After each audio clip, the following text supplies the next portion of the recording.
Welcome to today's Explainer. We're jumping right into breaking down the RCOG Green-top Guideline No. 75 on cervical cerclage. Look, if you're an MRCOG candidate gearing up for your exams, or an obstetrician wanting a high-yield, perfectly structured review for your clinical practice, you are absolutely in the right place. We're going to take this comprehensive document and distill it down into a clear roadmap to help you totally master the indications, the techniques, and those critical safety thresholds for cervical cerclage. Let's get to it. Okay, let's dive into this. The source material driving our whole review today is the official RCOG Green-top Guideline No. 75, which was published back in June 2022. You know, this document really is the gold standard when it comes to navigating the often complex clinical decisions around preterm birth and second trimester fetal loss. We're going to pull the absolute most testable, clinically relevant facts straight from these pages so you don't have to guess what's important. So here is our clinical roadmap for today. We'll start with 1, definitions and clinical scope. 2, history and ultrasound indications. 3, emergency rescue cerclage. 4, special populations. 5, contraindications and complications. And finally 6, suture removal timing. Having this categorical structure in your head perfectly mirrors how triage and exam questions are actually designed. Section 1. Definitions and clinical scope. Mastering the RCOG nomenclature. Right off the bat, strict terminology is absolutely crucial here, mostly because legacy terms like urgent or rescue used to cause a ton of clinical ambiguity. First up, we have the history-indicated cerclage. Now, this is a planned prophylactic measure. It's offered to asymptomatic women based strictly on their obstetric history. We're typically talking about patients who have suffered 3 or more spontaneous preterm births or second trimester losses. Because it's completely planned out, it's usually inserted early, right between 11 and 14 weeks of gestation. Next up is the ultrasound-indicated cerclage. What's really interesting about this one is the vital shift from prophylaxis to therapy. This is a therapeutic insertion for asymptomatic women who are actively showing cervical shortening on a transvaginal ultrasound. Specifically, we mean a cervix measuring 25 millimeters or less. This procedure is usually done a bit later, between 14 and 24 weeks, and the big takeaway is that it's driven entirely by live sonographic data, not just their past history. And then we have the emergency cerclage. The stakes here are just incredibly high. This is a true salvage measure performed when there's premature cervical dilatation along with exposed fetal membranes in the vagina. You might discover this incidentally on a scan, or maybe during a speculum exam if the patient comes in complaining of pelvic pressure.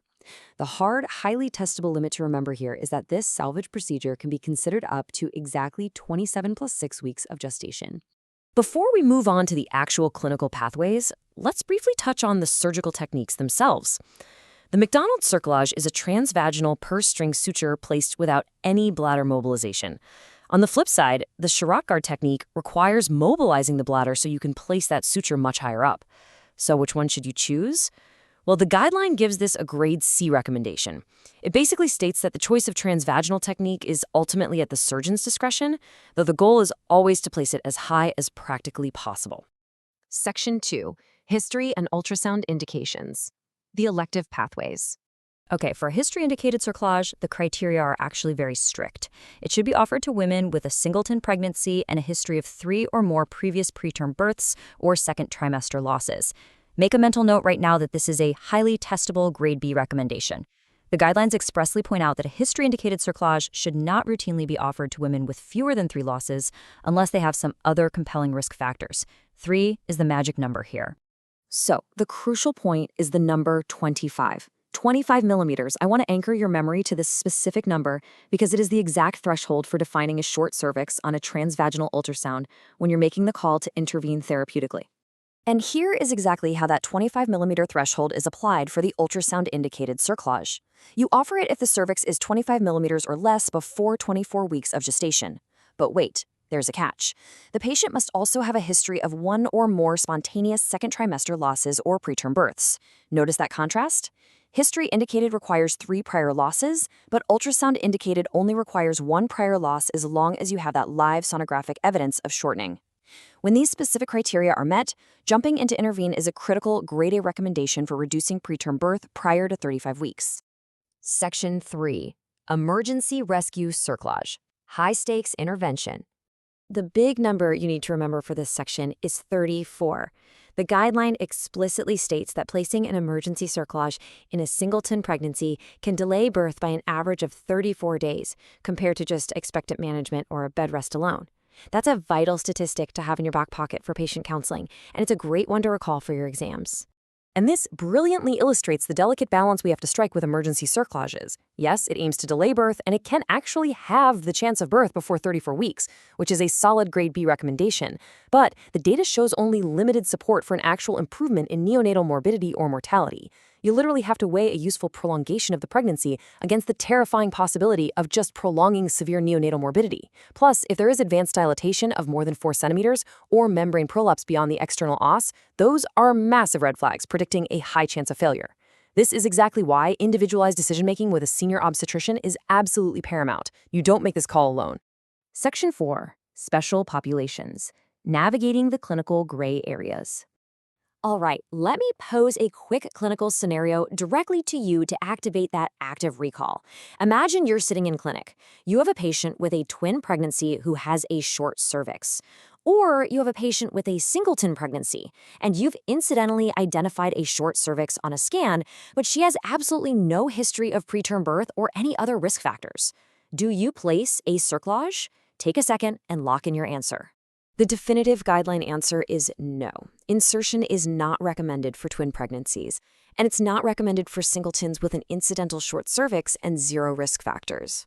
I know, as surgeons, our first instinct is usually to intervene, to fix the structural problem we're staring out on the scan. But this grade B recommendation reminds us that sometimes the hardest yet absolute best clinical decision is to just keep your hands in your pockets. The data simply shows that intervention in these very specific cases doesn't improve outcomes. So what about a patient who had a transvaginal cerclage in a previous pregnancy, but it completely failed? Well, in these specific failure cases, the insertion of a transabdominal cerclage should absolutely be discussed and considered. This is now backed by updated grade A evidence. Just make sure to remind them during counseling that going the transabdominal route will necessitate a cesarean birth for delivery. Section 5. Contraindications and complications. Knowing when not to intervene. Knowing what not to do is just as testable as knowing what to do. The RCOG guidelines lay out some very strict absolute contraindications. You cannot, under any circumstances, place a cerclage if there is active preterm labor, clinical evidence of chorioamniotis, continuing vaginal bleeding, evidence of fetal compromise, lethal fetal defects, fetal death, or PPROM, that's preterm prelabor rupture of membranes. Placing a suture in a cervix that is inevitably dilating, or doing so in the presence of an ascending infection, is just highly, highly dangerous. Let's move on and see how this builds when we consider a patient who already has a cerclage in place, but then suddenly experiences PPROM. If this happens between 24 and 34 weeks and there's no evidence of infection, delaying the removal of the suture for 48 hours is actually considered acceptable. Why? To facilitate an in utero transfer or just to allow time for corticosteroids to kick in. Contrast this immediately with the incredibly dangerous practice of leaving the suture in place until labor actually ensues. That is explicitly not recommended because it massively increases the risk of maternal and fetal sepsis. 48 hours is your maximum safe window here. Section 6. Suture removal timing. Concluding the patient journey. Here is your definitive clinical timeline for taking that suture out. As we literally just discussed, between 24 and 34 weeks with PPROM, you can delay removal for 48 hours. Now, for your standard uncomplicated cases, elective transvaginal removal should always happen before labor begins. That usually falls right between 36+1 and 37+0 weeks of gestation. And if a pre-labor cesarean section is already on the books, say at 39 weeks, the suture removal can safely be delayed until they are actually on the operating table. But crucially, if established preterm labor kicks in at any point on this timeline, immediate removal is required to minimize the risk of severe trauma to the cervix. We've covered a tremendous amount of ground today, from those strict diagnostic thresholds of 25 millimeters to grade A evidence for transabdominal interventions, right down to the 48-hour rule for PPROM. So I want to leave you with this provocative thought. When you are balancing the very real need for prophylactic structural support against the huge risks of iatrogenic trauma or infection, how will you actively integrate these rigorous evidence grades into your daily clinical decision-making? The next time you step into a high-risk antenatal clinic or sit down for those tough MRCOG exams, let these RCOG criteria be your ultimate guide. Thanks for joining me on this explainer, and keep learning.